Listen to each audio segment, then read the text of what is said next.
하버드 대학교에서 85년간 진행한 인류 역사상 가장 긴 행복 연구가 있었습니다. 724명의 인생을 추적한 이 연구의 결론은 단 한 문장이었습니다.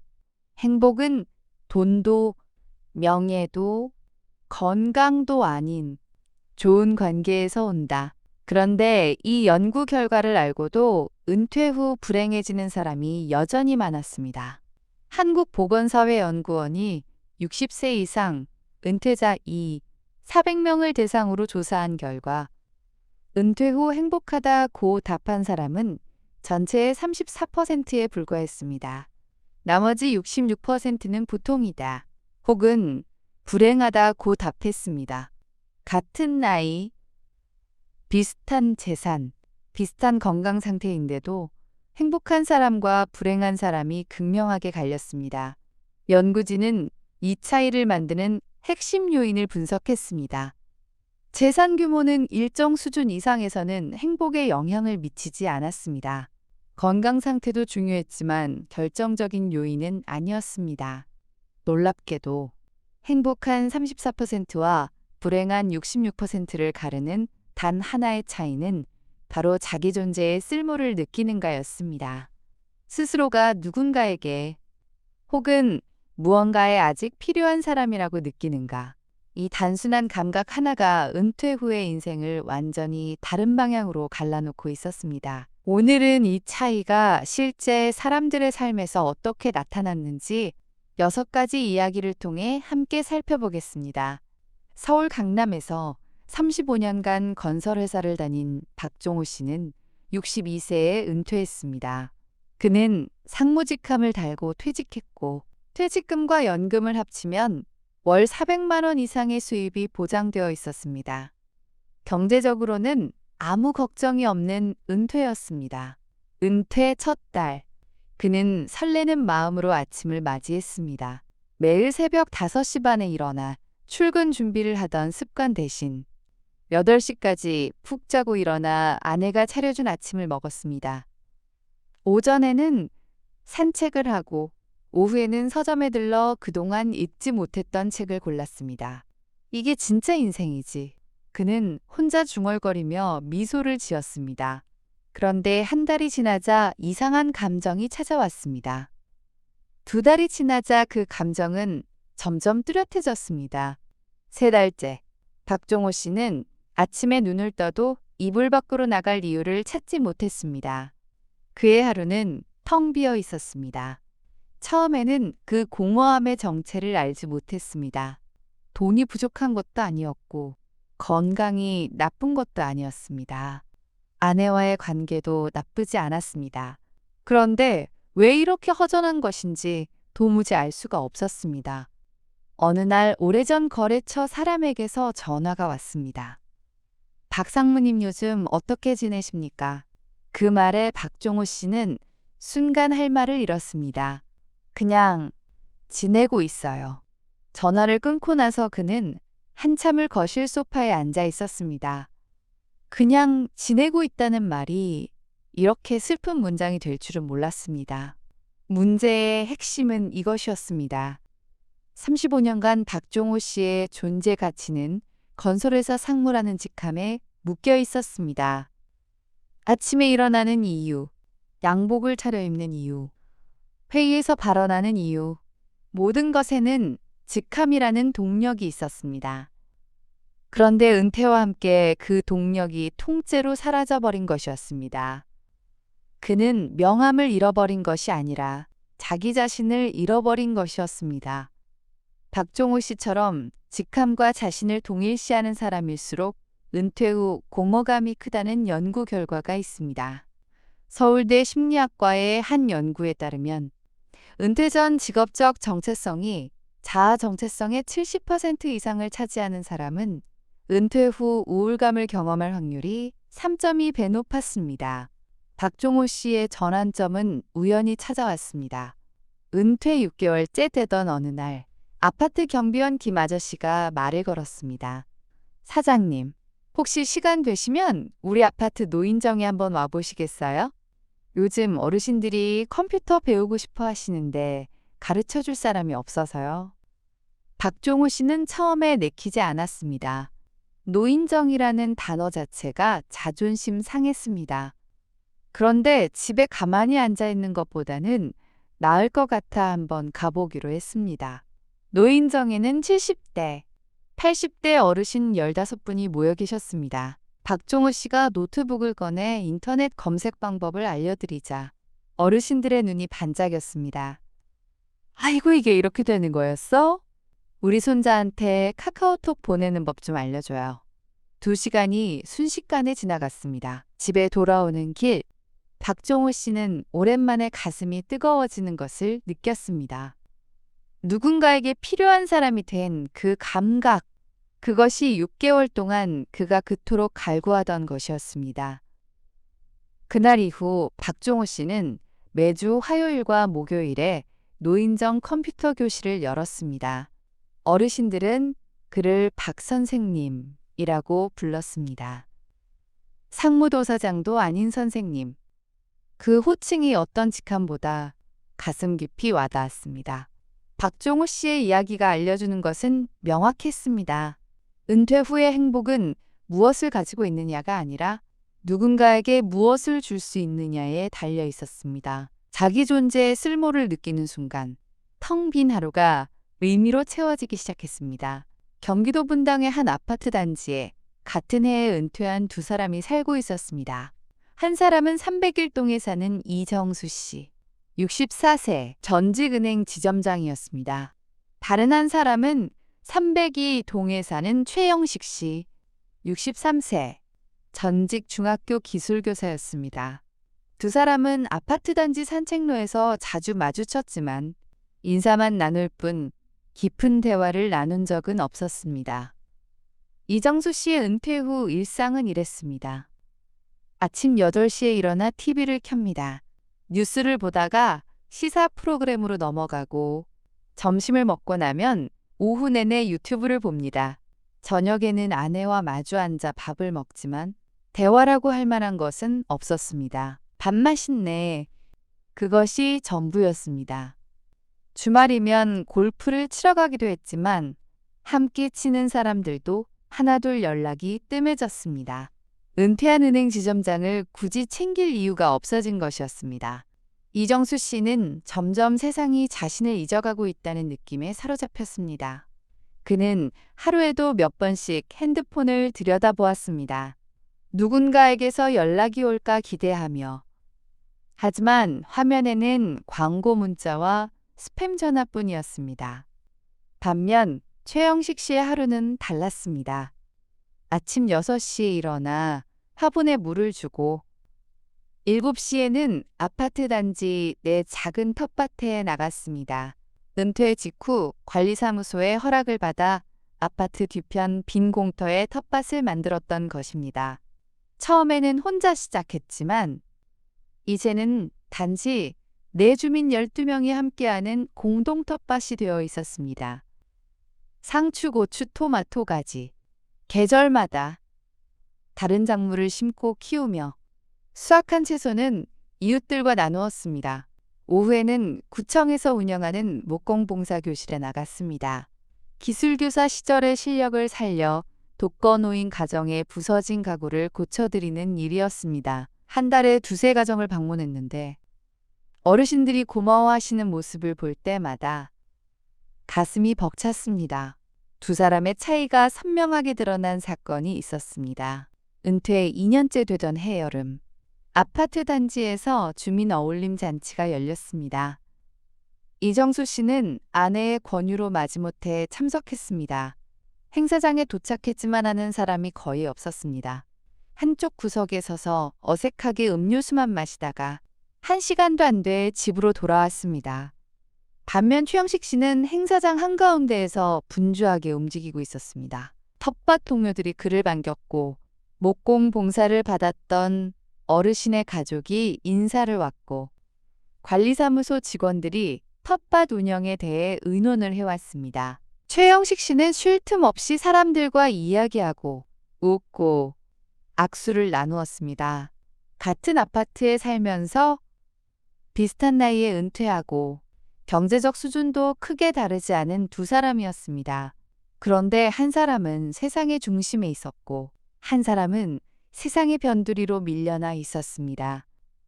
이 차이를 만든 것은 재산도 학벌도 과거의 직함도 아니었습니다. 은퇴 후 자신의 쓸모를 스스로 만들어냈느냐, 그렇지 못했느냐, 그 차이였습니다. 이정수 씨는 은행 지점장이라는 자리에서 내려온 뒤 세상이 자신에게 역할을 주기를 기다렸습니다. 하지만 세상은 아무 역할도 주지 않았습니다. 최영식 씨는 기술교사라는 자리에서 내려온 뒤 스스로 새로운 역할을 만들었습니다. 텃밭 농부목공, 봉사자 이웃의 친구, 거창한 역할이 아니었습니다. 하지만 그 작은 역할들이 모여 하루를 채웠고 한 주를 채웠고 인생을 채웠습니다. 흥미로운 것은 이정수 씨도 나중에 변했다는 사실이었습니다. 은퇴 3년째 그는 아내의 강력한 권유로 최영식 씨의 텃밭 모임에 참여하게 되었습니다. 처음에는 흙을 만지는 것이 불편했습니다. 은행 지점장이 상추나 심고 앉아 있다니 자존심이 허락하지 않았습니다. 하지만 최영식 씨가 아무런 편견 없이 대해주었고 텃밭 동료들도 그를 자연스럽게 받아들였습니다. 한 달, 두 달 지나면서 이정수 씨의 얼굴에 조금씩 생기가 돌기 시작했습니다. 자신이 심은 상추가 자라는 것을 보며 자신에게도 아직 무언가를 키워낼 힘이 있다는 것을 느꼈습니다. 그는 나중에 이렇게 말했습니다. 내가 상추를 키운 것이 아니라 상추가 나를 살린 거였어요. 이 이야기의 교훈은 분명했습니다. 은퇴 후의 행복은 기다린다고 오지 않았습니다. 스스로 쓸모를 만들어낸 사람만이 행복을 찾았습니다. 그리고 그 쓸모는 대단한 것이 아니어도 괜찮았습니다. 상추 한 포기, 고쳐진 의자 하나, 이웃에게 건네는 인사 한마디. 그 작은 것들이 모여 인생을 지탱하고 있었습니다. 부산 해운대에 사는 김순자 씨는 올해 68세였습니다. 그녀는 40년간 초등학교 급식실에서 조리사로 일했습니다. 새벽 5시에 출근해서 수백 명의 아이들 밥을 짓고 국을 끓이고 반찬을 만들었습니다. 손목은 퇴행성 관절염으로 아팠고 허리는 디스크가 3군데나 있었습니다.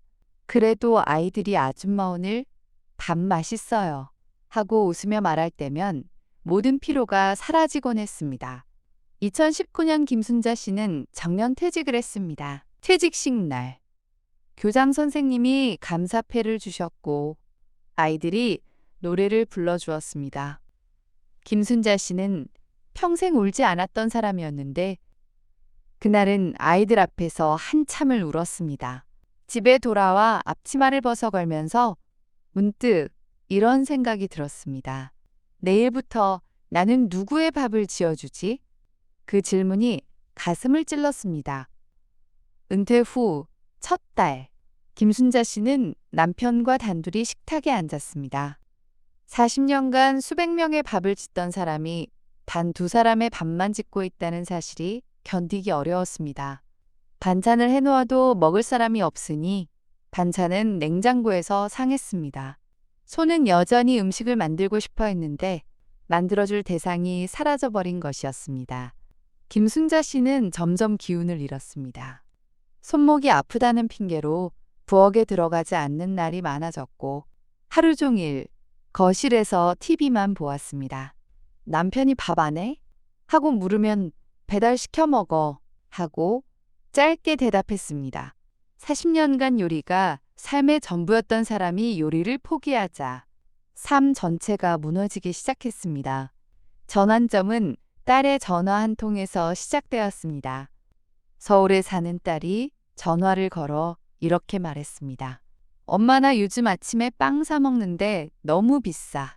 엄마가 만든 모닝빵이 세상에서 제일 맛있었는데 딸의 말이 귓가에 맴돌았습니다.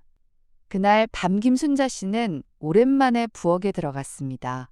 밀가루를 꺼내고 이스트를 넣고 반죽을 시작했습니다. 손목이 아팠지만 반죽을 치대는 그 감각이 좋았습니다. 새벽 4시에 오븐에서 빵이 나왔습니다. 갓 구운 모닝빵 12개. 김순자 씨는 빵 냄새를 맡으며 눈물을 흘렸습니다. 40년간 맡아온 음식 냄새. 그것이 자신의 정체성이었다는 것을 그제서야 깨달았습니다. 다음 날 아침, 김순자 씨는 빵 4개를 예쁘게 포장해서 옆집에 가져다 주었습니다. 옆집의 박 여사가 한 입 베어 물고는 눈을 크게 떴습니다. 순자 씨 이거 빵집보다 맛있어.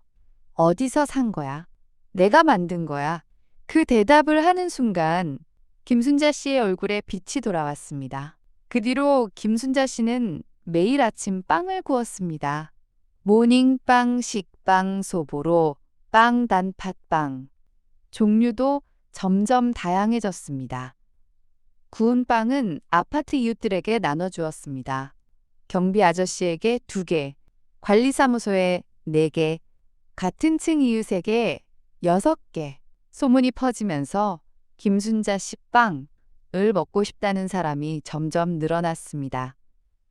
6개월 뒤, 김순자 씨의 빵은 아파트 단지를 넘어 동네 전체로 퍼져나갔습니다. 동네 경로당에서 어르신들을 위한 빵을 만들어 달라는 요청이 왔고, 구청에서는 독거노인 돌봄 사업에 간식을 만들어 줄 수 있겠느냐고 물었습니다. 김순자 씨는 모든 요청을 흔쾌히 수락했습니다. 돈을 받지 않았습니다. 내가 만든 빵을 맛있게 먹어주는 사람이 있다는 것. 그것만으로 충분해요. 그녀는 이렇게 말했습니다. 김순자 씨의 남편은 아내의 변화에 놀랐습니다. 은퇴 직후 거실에서 TV만 보던 사람이 새벽부터 부엌에서 콧노래를 부르고 있었으니까요. 남편은 이렇게 말했습니다. 우리 마누라가 은퇴하고 오히려 더 바빠졌어요. 근데 확실히 더 행복해 보여요. 학교 다닐 때보다. 또 김순자 씨의 이야기는 단순했지만 강력한 진실을 담고 있었습니다.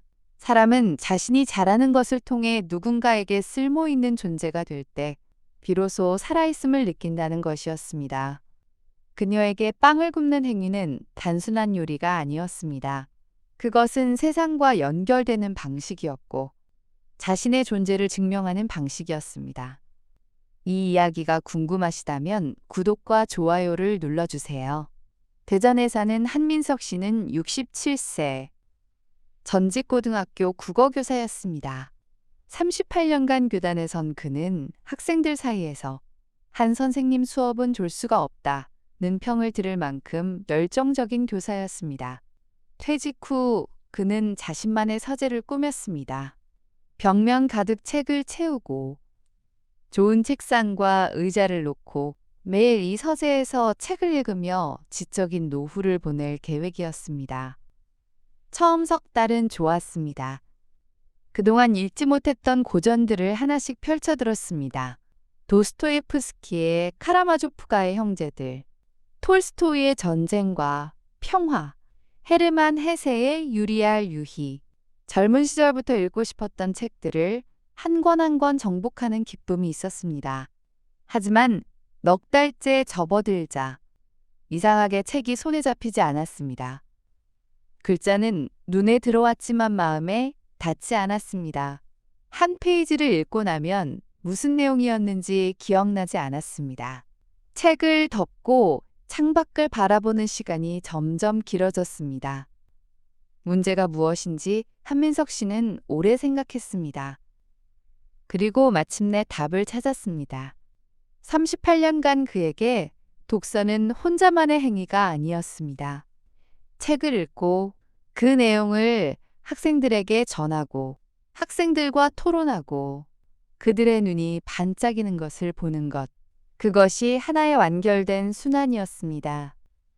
은퇴 후 그 순환에서 가장 중요한 부분, 득전하는 행위가 사라져버린 것이었습니다.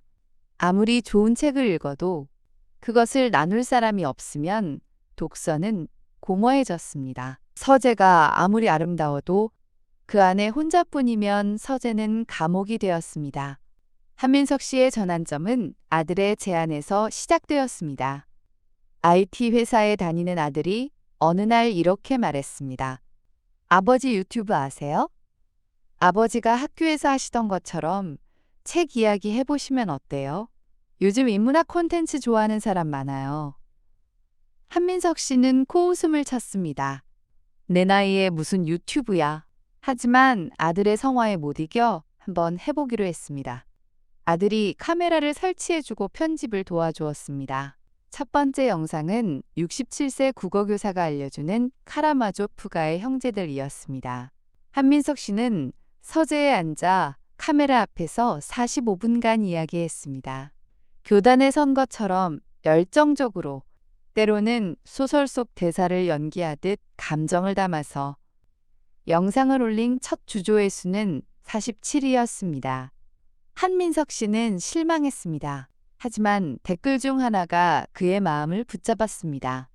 선생님 20년 전 수업 듣던 제자입니다. 선생님 목소리 듣고 울었습니다. 계속 올려주세요. 그 댓글을 읽은 한민석 씨는 한참 동안 화면을 바라보았습니다. 그리고 다음 영상을 준비하기 시작했습니다.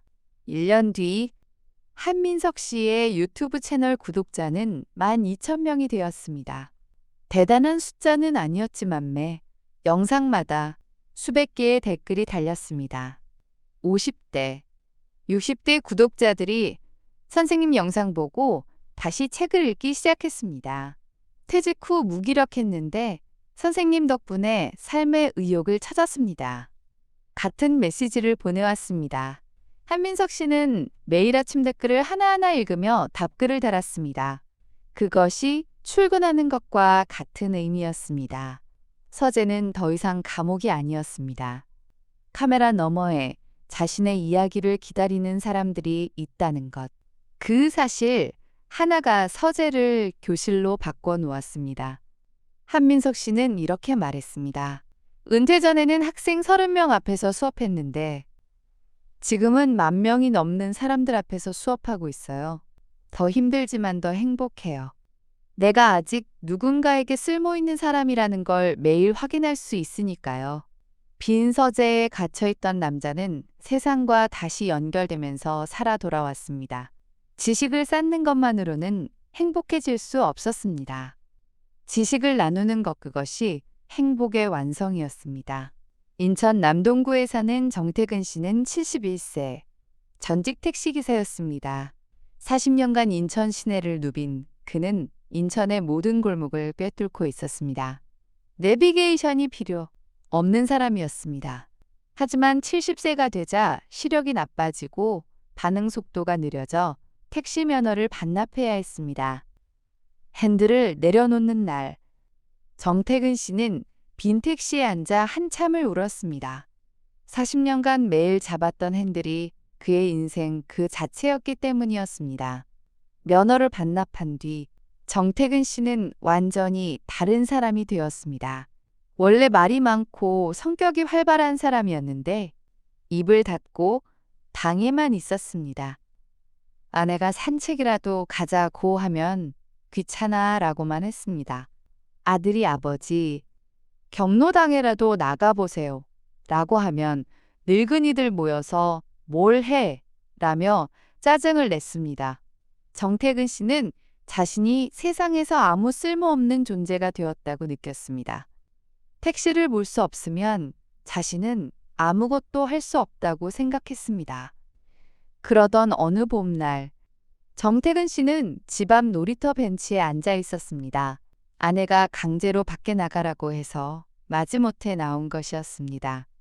놀이터에는 아이들이 뛰어놀고 있었습니다. 5살, 6살쯤 되어 보이는 아이 3명이 미끄럼틀에서 놀고 있었는데 그중 1명이 울고 있었습니다. 모래밭에 넘어져 무릎이 까진 것이었습니다.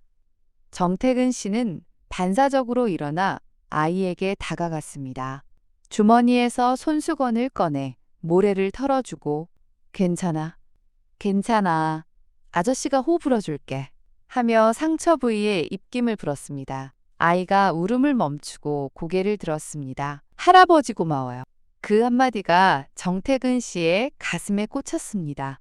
그날 이후 정태근 씨는 매일 오후 3시에 놀이터에 나갔습니다. 처음에는 그냥 벤치에 앉아 아이들이 노는 것을 지켜보기만 했습니다. 하지만 아이들은 금방 정태근 씨에게 다가왔습니다. 할아버지 이거 같이 해요. 할아버지 그네 밀어줘요. 할아버지 이야기 해줘요. 아이들에게 정태근 씨는 놀이터의 할아버지가 되었습니다.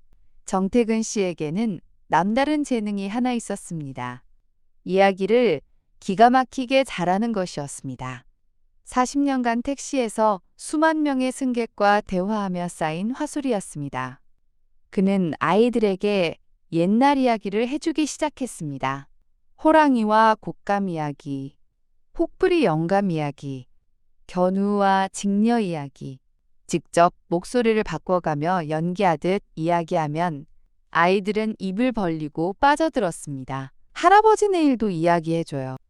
아이들의 졸라대는 목소리가 정태근 씨에게는 세상에서 가장 아름다운 음악이었습니다. 소문이 퍼지면서 놀이터에 오는 아이들이 점점 늘어났습니다. 아이들뿐만 아니라 아이를 데리고 나온 젊은 부모들도 정태근 씨의 이야기에 귀를 기울였습니다.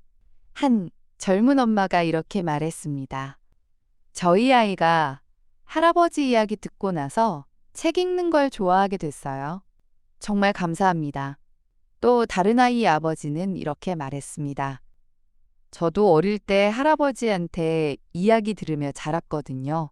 우리 아이한테도 그런 추억을 만들어 주셔서 감사합니다. 정태근 씨의 이야기는 놀이터를 넘어 구청까지 알려졌습니다. 구청에서는 정태근 씨에게 어린이 도서관에서 주 2회 할아버지의 이야기 시간을 맡아달라고 요청했습니다. 정태근 씨는 흔쾌히 수락했습니다.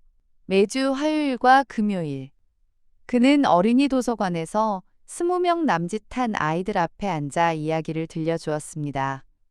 택시핸들 대신 동화책을 쥐고 있는 자신의 모습이 처음에는 낯설었지만 이내 이것이 자신에게 꼭 맞는 자리라는 것을 깨달았습니다. 정태근 씨는 이렇게 말했습니다. 택시 몰 때는 사람들을 목적지까지 데려다 주는 게 내 일이었어요. 지금은 아이들을 이야기 세계로 데려가는 게 내 일이에요. 하는 일은 다르지만 결국 누군가를 어딘가로 데려다 주는 건 똑같아요. 나는 여전히 운전 중이에요. 택시기사에서 이야기꾼으로 직업은 바뀌었지만 자신이 누군가에게 쓸모있는 존재라는 감각은 그대로였습니다. 아니 오히려 더 깊어졌습니다. 택시 손님은 한 번 타면 내리고 다시 만나지 않았지만 놀이터의 아이들은 매일 그를 기다리고 있었으니까요. 충남 천안에 사는 송미숙 씨와 송미경 씨는 쌍둥이 자매였습니다. 올해 65세. 두 사람은 같은 날 태어나 같은 학교를 나오고 비슷한 시기에 결혼해서 비슷한 시기에 은퇴했습니다. 미숙 씨는 30년간 병원 간호사로 일했고 미경 씨는 30년간 백화점 판매사원으로 일했습니다. 두 사람 모두 2021년에 은퇴했습니다. 쌍둥이이니만큼 성격도 비슷할 것 같지만 사실 두 사람은 정반대였습니다. 미숙 씨는 조용하고 내성적인 성격이었고 미경 씨는 활발하고 사교적인 성격이었습니다. 은퇴 전까지는 미경 씨가 더 행복해 보였습니다. 사람들과 어울리는 것을 좋아하고 항상 웃음이 끊이지 않았으니까요. 반면 미숙 씨는 과묵하고 진지한 편이어서 주변에서는 언니는 좀 재미없다는 소리를 듣기도 했습니다. 하지만 은퇴 후 두 사람의 삶은 완전히 뒤바뀌었습니다. 사교적이던 미경 씨가 오히려 급격하게 무너졌고 조용하던 미숙 씨가 단단하게 서 있었습니다. 무슨 일이 있었던 것일까요? 미경 씨의 경우를 먼저 살펴보겠습니다. 30년간 백화점에서 일하면서 미경 씨는 수많은 사람을 만났습니다. 고객들, 동료들, 거래처 사람들. 그녀의 인간관계는 넓고 화려했습니다. 핸드폰 연락처에는 500명이 넘는 이름이 저장되어 있었습니다. 은퇴 후에도 이 사람들과 계속 만나면 될 거라고 생각했습니다. 하지만 현실은 달랐습니다. 은퇴하자 고객들의 연락이 끊겼습니다. 동료들도 처음에는 연락이 왔지만 석 달이 지나자 뜸해졌습니다. 1년이 지나자 정기적으로 연락하는 사람은 5명도 되지 않았습니다. 500명의 연락처가 알고 보니 대부분 직업적 관계였던 것이었습니다. 직업이 사라지자 관계도 함께 사라졌습니다. 미경 씨는 충격을 받았습니다. 자신이 사교적이라고 믿었던 것이 사실은 직업이 만들어준 환경 덕분이었다는 것을 뒤늦게 깨달은 것이었습니다. 백화점이라는 무대가 있었기에 사람들이 자신을 찾아온 것이지 송미경이라는 개인을 찾아온 것이 아니었습니다. 이 깨달음은 너무나 아팠습니다. 미경 씨는 집에 틀어박혀 울기도 하고 소주를 마시기도 하고 남편에게 화를 내기도 했습니다. 나한테 진심인 사람이 한 명도 없었어. 그녀는 이렇게 말하며 눈물을 흘렸습니다. 반면 미숙 씨의 은퇴 후 삶은 조용하지만 단단했습니다. 미숙 씨는 은퇴 전부터 하나의 습관이 있었습니다. 매주 토요일마다 동네 독거노인 3분의 집을 방문하는 것이었습니다. 간호사 시절부터 해온 자원봉사였습니다. 혈압을 재어드리고 약 복용을 확인하고 이런저런 이야기를 나누는 것이 전부였지만 어르신들에게 미숙 씨의 방문은 한 주의 가장 큰 기쁨이었습니다. 은퇴 후에도 미숙 씨는 이 습관을 계속했습니다. 오히려 시간이 많아지면서 토요일뿐 아니라 수요일에도 방문했고 방문하는 어르신도 3분에서 7분으로 늘어났습니다. 미숙 씨의 핸드폰 연락처에는 100명도 채 되지 않았습니다. 하지만 그 안에 모든 사람이 진심으로 연결된 관계였습니다. 봉사를 함께하는 동료 3명, 동네 어르신 7분, 교회 기도 모임 8명. 숫자는 적었지만 그 안에 밀도가 달랐습니다. 미숙 씨에게 연락이 오면 그것은 광고도 의례적 안부도 아닌 진짜 그녀를 필요로 하는 전화였습니다. 미숙 씨 이번 주에 김할머니 약 바뀌었대요. 확인 좀 해주실 수 있어요? 미숙 선생님 손녀가 태어났어요. 보러 와주세요. 이런 전화들이었습니다. 은퇴 1년 후두 자매가 함께 만났습니다. 천안의 한 식당에서 마주 앉은 두 사람의 얼굴은 극명한 대조를 이루었습니다. 미경 씨는 살이 빠지고 얼굴에 그늘이 져 있었고 미숙 씨는 오히려 은퇴 전보다 피부가 좋아지고 눈에 생기가 돌았습니다. 미경 씨가 물었습니다. 언니 어떻게 그렇게 괜찮을 수 있어? 나는 하루하루가 지옥인데. 미숙 씨는 잠시 생각하다가 이렇게 대답했습니다. 나는 은퇴하기 전에도 내 직업 바깥에서 내 쓸모를 찾고 있었거든. 간호사가 아닌 나로서 누군가에게 필요한 사람이 되려고 했어. 그래서 은퇴해도 달라진 게 없었어. 그 말은 미경 씨의 가슴에 깊이 박혔습니다.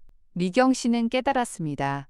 자신이 쌓아온 500명의 인맥은 백화점 판매원 송미경의 것이었지 송미경 자체의 것이 아니었습니다. 직업이라는 옷을 벗었을 때 알몸으로 남는 자신에게 아무런 준비가 되어 있지 않았던 것이었습니다. 미경 씨의 이야기가 여기서 끝났다면 이것은 슬픈 이야기로만 남았을 것입니다. 하지만 미경 씨에게도 전환점이 찾아왔습니다. 언니 미숙 씨의 봉사활동에 따라 나선 것이 시작이었습니다. 처음에는 마지못해 따라갔지만 독거노인 할머니 한 분이 미경 씨의 손을 잡으며 이렇게 예쁜 사람이 날 보러 와주다니 하고 말하는 순간 미경 씨의 마음에 작은 균열이 생겼습니다. 그리고 그 균열 사이로 따뜻한 무언가가 스며들기 시작했습니다. 2년이 지난 지금 미경 씨도 매주 3분의 독거노인을 방문하고 있습니다. 미숙 씨와 함께 봉사팀을 꾸려 동네 어르신들의 건강을 챙기고 있습니다. 미경 씨의 핸드폰 연락처는 500명에서 80명으로 줄었습니다. 하지만 그녀는 지금이 훨씬 더 행복하다고 말했습니다. 500명의 아는 사람보다 나를 진심으로 필요로 하는 10명이 더 소중하다는 걸 이제야 알았어요. 두 자매의 이야기는 은퇴 후 행복의 비밀이 관계의 양이 아니라 관계의 질에 있다는 것을 보여주었습니다. 그리고 그 질 높은 관계는 내가 누군가에게 쓸모 있는 존재가 될 때 자연스럽게 만들어지는 것이었습니다.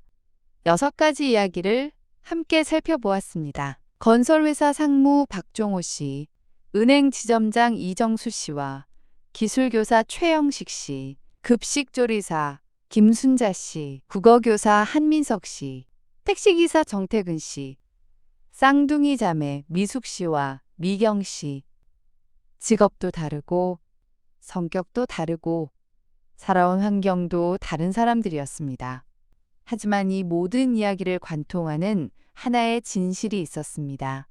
은퇴 후 행복한 사람과 불행한 사람을 가르는 단 하나의 차이. 그것은 자기 존재의 쓸모를 느끼는가, 느끼지 못하는가였습니다. 쓸모라는 단어가 무겁게 느껴질 수 있습니다.